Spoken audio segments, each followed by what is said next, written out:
இப்போ பூச நட்சத்திரத்தை பார்ப்போம். புஷ்யம் அப்படின்னு அதுக்கு பேரு. கேரளாவில் அதுக்கு புஷ்யமி அப்படின்னு சொல்றாங்க, பூயம் அப்படின்னு சொல்லுவாங்க. புஷ்பம் அப்படிங்கிற வார்த்தையும் புஷ்யம்ங்கிறதும் ஒண்ணுதான். புஷ்ய நட்சத்திரத்தில் புஷ்பவதியானவள் இளவரசிக்கு சமமாக வாழ்வாள் அப்படின்னு சாஸ்திரம் சொல்றது. ஸோ புஷ்ய நட்சத்திரம் அப்படின்னாலே புஷ்கரம், புஷ்யம், இந்த மாதிரி வார்த்தைகள் எல்லாமே எதை கேட்டாலும் அள்ளி அள்ளி வாரி வாரி கொடுக்கக்கூடிய, கை நிறைய இல்லை, கண்ணில் பட்டதெல்லாம் இதை எடுத்து தானம் பண்ணி அள்ளி அள்ளி கொடுக்கக்கூடிய ஒரு நட்சத்திரம் எதுன்னா புஷ்ய நட்சத்திரம். இந்த புஷ்ய நட்சத்திரத்தை ஏன் இல்லறத்தில் துறவரம் அப்படிங்கிற வார்த்தைக்குள்ள எடுக்கிறோம் அப்படின்னா, இதுலேயும் தர்மம், அர்த்தம், காமம், மோட்சம் அப்படிங்கிற 4 வார்த்தை இருக்கு.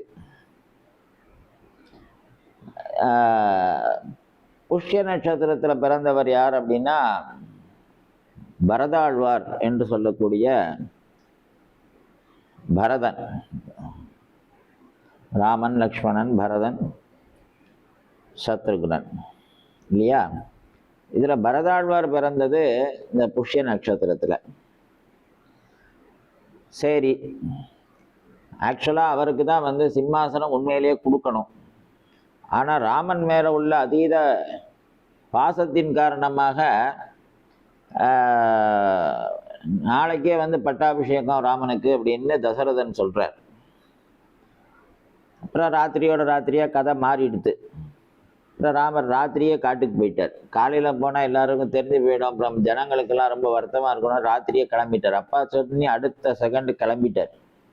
சொன்னார்னு அப்பா சொல்லல, அப்பா சொன்னார்னு காதால கேட்டார், அவ்வளவுதான். கேட்டதுக்கே கிளம்பிட்டார். ஸோ மறுநாளைக்கு பட்டாபிஷேகம் நடக்கலை.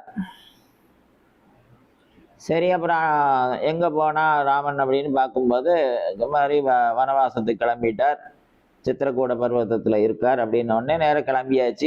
எல்லாரும் போய் அங்கே போய் ஊர் எல்லையில் போய் அண்ணா போய் நமஸ்காரம் பண்ணி, நான் என்னப்பா செய்யட்டும், இப்படி விட்டுட்டு போறியா அரியணைய அப்படின்னு கேட்குறார். ஸோ தகப்பனார் தவறி போகிறார், துக்கத்தை தாழ முடியாமல் என்ன செய்யறதுன்னு தெரியல. அப்போ நீ திரும்பியும் அரசாட்சி ஏற்றுக்கோ ராமனை அப்படின்னு சொல்லி கேட்குறா. ராமனை நீ திருப்பி அரசாட்சி ஏற்றுக்கோன்னு. அவர் இல்லை, தகப்பனார் சொன்ன வார்த்தையை நான் மீற மாட்டேன், நான் 14 வருஷம் காட்டுக்கு போவேன் அப்படின்னு அவர். அப்போனா ஒன்று பண்ணு, உனக்கு பதிலாக இந்த பாதரட்சையை என்கிட்ட கொடுத்துரு அப்படின்னு சொல்லி அவன் காலில் இருக்கிறப்ப அந்த பாதரட்சை அப்படின்னு சொல்லக்கூடியதை வாங்கி கொண்டு போய் சிம்மாசனத்தை வச்சுட்டு ராமன் அங்கே இருக்கிறதாக பாவிச்சு 14 வருஷம் ஆட்சி பண்ணுறான். இப்போ யார் இந்த அயோத்தியினுடைய அரசன், யார் எப்படிப்பட்டவன் அப்படின்னு கேட்டால், இப்போ நம்ம மோடிஜி மாதிரி இப்போ எம்பி அப்படிங்கிற ஒரு போஸ்ட் இருக்கோன்னா, பிரதம மந்திரி அப்படின்னு, அதுக்கு சமமான ஒரு போஸ்ட்டு. இதாவது கொஞ்சம் குறிப்பிட்ட மாநிலங்களுக்கு தான் எம்பி. அப்போ எப்படின்னு கேட்டால் 56 தேசம், என்ன அங்கம், வங்கம், கலிங்கம், என்ன அது பேர் என்னது, நம்ம திராவிடம், கேரளம், ஆந்திரம் அப்படின்னு நிறைய இதெல்லாம் கிட்ட இலங்கை வரைக்கும், எங்கேருந்து பாகிஸ்தானுக்கு அந்த பக்கத்தில் இருந்து உஸ்பெகிஸ்தான், பாகிஸ்தான், அங்கேருந்தெல்லாம் ஆரம்பித்து இந்த கடைசி இலங்கையில், அதாவது இமயத்திலிருந்து இலங்கை வரைக்கும் உள்ள மொத்த மாகாணங்கள் எல்லாத்தையும் எடுத்தோம் அப்படின்னா 56 தேசங்களாக பிரிக்கப்பட்டு, அந்த 56 தேசத்தையும் யார் வெற்றி பெற்றிருக்காங்களோ, 56 தேசத்து ராஜாக்களையும் யார் ஜெயிச்சாங்களோ அவங்க ராஜாக்களுக்கெல்லாம் ராஜா. அவனுக்கு பேர் தான் சக்கரவர்த்தி, எம்பரர் அப்படின்னு பேர். ஸோ அயோத்தி மன்னன் யார் அப்படின்னு கேட்டா சக்கரவர்த்தி. அப்போ சக்கரவர்த்தியாக ஆள வேண்டிய ஒரு சிம்மாசனத்துல ராமனுடைய பாதரட்சையை கொண்டு போய் வச்சு வெறும் செருப்பு இந்த 14 வருஷம் நாட்டை ஆள்றது, அதுக்கு உண்மையிலேயே வந்து உரிமைப்பட்டவன் இந்த பரதன். அந்த ஆசனத்தில் உட்கார்றதுக்கு உரிமைப்பட்டவன் பரதன். ஆனா ராமனை தவிர வேற யாரும் அதில் உட்காரக்கூடாதுன்னு கூட பிறந்தவனா இருந்தாலும் கூட கடைசி வரைக்கும் அவன் வந்து நிர்வாகத்தை பார்த்துக்கிட்டானே தவிர அரசன்கிற பதவியை ஏத்துக்கவே இல்லை. திரும்ப ராமன் வந்தார். வந்த உடனே அவருக்கு முடி சூட்டி அவரை உட்காத்தி வச்சுட்டாங்க. ராமர் காலம் முடிஞ்சது. லவகுசா அவங்க 2 பேருக்கு பட்டம் சூட்டிட்டாங்க. ஆக லக்ஷ்மணனுடைய பிள்ளைகள் நாட்டை ஆளலை, வந்து சத்ருகனுடைய பிள்ளைகள் நாட்டை ஆளலை, அதே மாதிரி பரதனுடைய பிள்ளைகள் நாட்டை ஆளலை. ராமனுடைய பிள்ளைகள் தான் திரும்பி நாட்டை ஆண்டாங்க. ராமன் மட்டும்தான் அந்த தசரதனுக்கு அப்புறம் அந்த நாட்டை ஆண்டான். இந்த நடுவில் இருக்கிற காலம் முழுக்க பார்த்தேன் அப்படின்னா, உடன் பிறந்தவனாக இருந்தாலும் உரிமைப்பட்ட அரியாசனமாக இருந்தாலும், இத்தனைக்கு ராஜா கிடையாது, சக்கரவர்த்தி. அத்தனை குறுநில மன்னர்களும் கப்பம் கட்டக்கூடிய ஒரு மிகப்பெரிய ஒரு அரசாட்சி நடக்கக்கூடிய இடம். அப்படியாப்பட்ட ஒரு அரசாட்சியை வந்து வேண்டாம்னு துச்சமாக மதிச்சுட்டு பற்றற்ற வாழ்க்கை, பொருளாதாரம் முழுக்க அவனை சுற்றி நிறைஞ்சிருக்கு. அவன் மேலே ஜனங்களுக்கு அவ்வளோ மரியாதை. அவன் என்ன சொன்னாலும் ஜனங்கள் செய்ய ரெடியாக இருக்காங்க. பணத்துக்கு பஞ்சமில்லை, போகத்துக்கு பஞ்சமில்லை, ஜனங்களுடைய மரியாதைக்கு பஞ்சமில்லை. அவன் பரம்பரை கௌரவமான பரம்பரை. இவ்வளோ இருந்தும் இது எதுவுமே வந்து தொடாமல் அன்றாடம் டெய்லி அவனுடைய அனுஷ்டானத்தை பண்ண வேண்டியது, சந்தியாவந்தனம் பண்ண வேண்டியது, சுவாமி நமஸ்காரம் பண்ண வேண்டியது, சூரிய நமஸ்காரம் பண்ண வேண்டியது, அன்னைக்கு ஜனங்களுக்கு பண்ண வேண்டிய தானங்கள் தர்மங்களை பண்ண வேண்டியது, ஏன்னா அண்ணனுடைய பாதத்துக்கு அங்கே போய் பூஜை பண்ண வேண்டியது. அப்புறம் மக்களுடைய குறைகளை வந்து வெளியில் உட்காந்து அது தனியாக ஒரு சேரை போட்டு உட்காந்து அங்கே போய் மக்களுடைய குறைகள் என்னவோ அதெல்லாம் மந்திரிகளை வச்சு தீர்த்து வைக்க வேண்டியது. இதை மட்டுமே பண்ணி கடைசி காலம் வரைக்கும் இருந்தவன் யாரு? இத்தனைக்கும் அரசாட்சிக்கு உரியவன், உரிமைப்பட்டவன். தன்னுடைய தாயார் மேலேயே அவனுக்கு கோபம். தனக்காக வந்து ராமனை காட்டுக்கு அனுப்பிச்சிட்டா அப்படின்னு சொல்லி தன்னுடைய தாயார் மேலேயே கோபம். அதனால தாயார் மேல பற்று இல்லை. தகப்பனார் போயிட்டார், ஒரு தம்பி காட்டுக்கு போயிட்டான், இன்னொரு தம்பி லக்ஷ்மணன் கூட போயிட்டான். அப்ப சத்ருக்னன் என்ன பண்றான்? அவரும் அதே மாதிரி பரதாழ்வாருக்கு கட்டுப்பட்டு அவரை மாதிரியே இருக்கார். அப்போ இதுல இருந்து நம்ம தெரிஞ்சுக்க வேண்டிய விஷயம் என்னன்னா, மகாபாரதத்துக்கும் ராமாயணத்துக்கும் எவ்வளவு பெரிய டிஃப்ரெண்ட்னு. இங்க பூசத்துல பிறந்து ஒருத்தர் வந்து எல்லாமே கையில இருக்கு, கூட பிறந்தவனாகவும் இருக்கான். ஆனா அரச அரச அரச அரச பதவிக்கு சொந்தக்காரனாகவும் இருக்கான். அரியணையை ஏத்துக்கோன்னு அவன் சொல்லிட்டான், ராமனும் சொல்லிட்டான். அப்படி இருந்தும் எதையுமே அனுபவிக்காம போகத்தை எல்லாத்தையும் விட்டு கொடுத்துட்டு கிட்டத்தட்ட சன்னியாசி வாழ்க்கையை வாழ்ந்தான். தசரதன் மகா ஞானி. அஷ்டாவக்ரன் அப்படின்னு சொல்லக்கூடியவர் வந்து தசரதன்கிட்டயே வந்து கலந்து ஆலோசிக்கிறார். அப்படின்னா அஷ்டாவக்ர கீதைன்னே தனியா இருக்கு. அந்த அஷ்டாவக்ரங்கிறவர் மிகப்பெரிய ஞானி. அவரே தசரதனை பாராட்டிட்டு போயிருக்காருன்னா தசரதன் எவ்வளவு பெரிய ஞானியா இருக்கணும். அப்படியாப்பட்டவருக்கு பிள்ளையா பிறந்தவன் இந்த பரதன். அவன் இயற்கையாவே அந்த ஞானம். அப்ப அவனும் என்ன செய்யறான் அப்படின்னா, எல்லா போக பொருளும் இருக்கு, அனுபவிக்கிறதுக்கு எல்லாத்துக்கும் எனக்கு எல்லா வாய்ப்பும் இருக்கு, ஆனாலும் எனக்கு இது எதுவும் வேண்டாம். கொடுத்த அவ இத்தனைக்கும் பரதன் வாக்கு கொடுக்கல, நான் வந்து அரியணையாரம் அப்படிலாம் சொல்லவே இல்லை. ராமன் பட்டாபிஷேகம் ஏற்றுக்கணுங்கிறது தகப்பனாருடைய விருப்பம். அவருடைய விருப்பம் தான் நிறைவேறணுங்கிறதுக்காக வேண்டி தகப்பனாருக்காக அவனும் விட்டு கொடுத்தான்.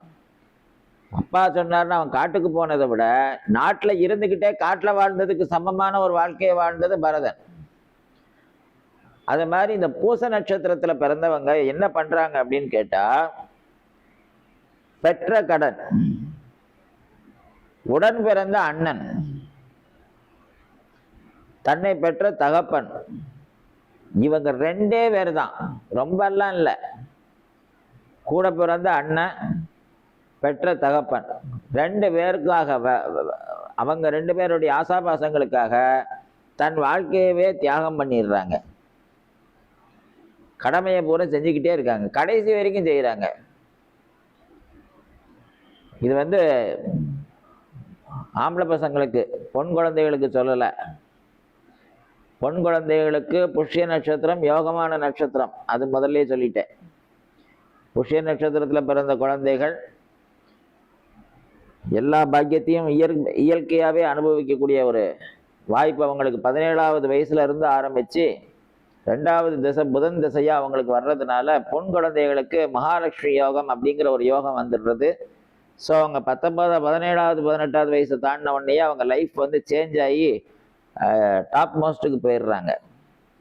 ஆனால் பூசத்தில் பிறந்த ஆண் குழந்தைகள் எப்படி இருக்கா அப்படின்னு பார்த்தா கிட்டத்தட்ட சன்னியாசிகள் தான். இல்லற வாழ்க்கையில் இருந்தும் துறவரத்தை வந்து மேற்கொள்ளாமல் அந்த தர்மத்தை கடைப்பிடிக்கிறதுன்னு பேர். மனைவிக்கு என்ன வேணும் அதை செஞ்சிடுறது, இந்த அப்படி குழந்தைகளுக்கு என்ன வேணும் அதை கொடுத்துட்றது, வீட்டினுடைய நிர்வாகத்துக்கு என்ன செலவு பண்ணணும் அதை செஞ்சுருவோம், அதுக்கு என்ன பண்ணணும் பண்ணிடுவோம், கடமையை மட்டும் பண்ணிவிட்டு அன்றைக்கி அப்போ இன்றைக்கி வேலை முடிஞ்சதுப்பான்னு படுத்து தூங்கிடுவான். நாளைக்கு என்னங்கிறத பற்றிலாம். அப்போது வித்தை, ஞானம், அறிவு, திறமை, பணம், காசு, பொருளாதாரம் எல்லாம் சகலமும் அவங்க கையில் இருக்கும். ஆனால் எதுவும் அவங்களுக்கு எனக்கு ஒன்றும் வேண்டாம்ப்பா, எல்லாம் வச்சுருக்கேன், ஆனால் பாக்கெட்டை எம்டியாக இருந்தால் வேண்டாம், எல்லாம் திக்கில வைன்னு வச்சுருவாங்க. அப்போ இல்லற வாழ்க்கையை வாழ்கிறதுக்கு வாய்ப்பு இருந்தும் அதை வாழ முடியாத நிலைமை யாருக்கு ஏற்பட்டுறதுன்னா ஆண் குழந்தைகளுக்கு, முக்கியமாக பூச நட்சத்திரத்தில் பிறந்தவங்களுக்கு ஏற்படுது. நிறைய எனக்கு தெரிஞ்சு கிட்டத்தட்ட பூச நட்சத்திரத்தில் பிறந்தவங்களில் என்னுடைய அனுபவத்தில் ஒரு 30 வருஷ அனுபவத்தில் நான் சொல்கிறேன், ஒரு 200 பேருக்கு மேலே வந்து கல்யாணம் ஆகாமல் இருக்காங்க. எல்லாமே 40, 45, 50. பூச நட்சத்திரத்தில் லக்னம், அந்த லக்னத்தில் பூச நட்சத்திர லக்னத்தில் பிறந்ததுக்காகவே அப்படி கல்யாணம் ஆகாமல் போனவங்க நிறைய.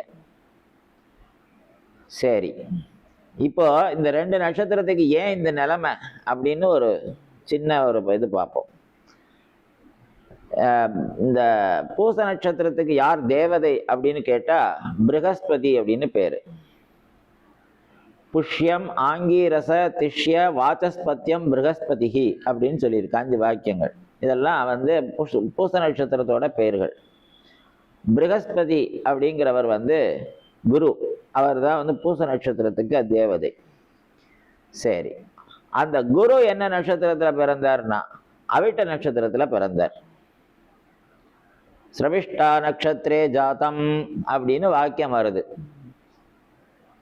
நவகிரகத்தினுடைய ஆவாகனத்தில் தனிஷ்டா நட்சத்திரத்தில் பிறந்ததாக வர்றது. அப்போ அவிட்ட நட்சத்திரத்தில் பிறந்தவர் ப்ரஹஸ்பதி.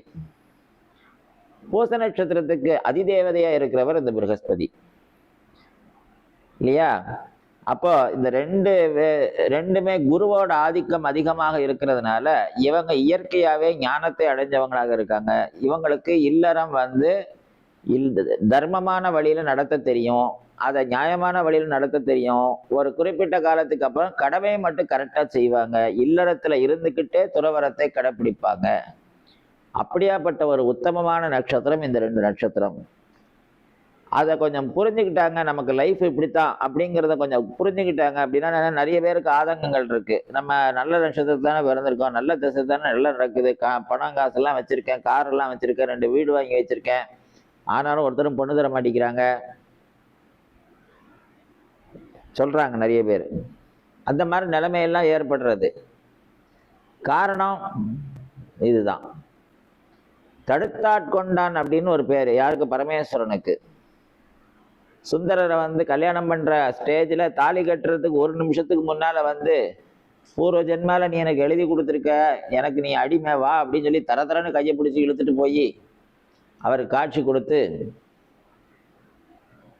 அவருக்கு ஞானத்தை திரும்பியும் பூர்வ ஜென்ம ஞானத்தை கொடுத்து அவர் வந்து பரமேஸ்வரனை பைத்தியக்காரா அப்படின்னு திட்டினதுனால எனக்கு ஞானத்தை கொடுத்துட்டா என்னை நோக்கி பாடுன்னு வேற சொல்லிட்டு நான் என்ன சொல்லி பாடுறது அப்படின்னு கேட்குறா. என்ன நீ பைத்தியம் தானே சொன்ன, அதனால பித்தான்னே சொல்லி ஆரம்பி அப்படிங்கிறா. பித்தா பிறை சூடி பெருமாளே அருளாலாய் அப்படின்னு சொல்லி பாட ஆரம்பிச்சிடுறார் அவருடைய பூர்வ ஜென்ம வாசனையினால.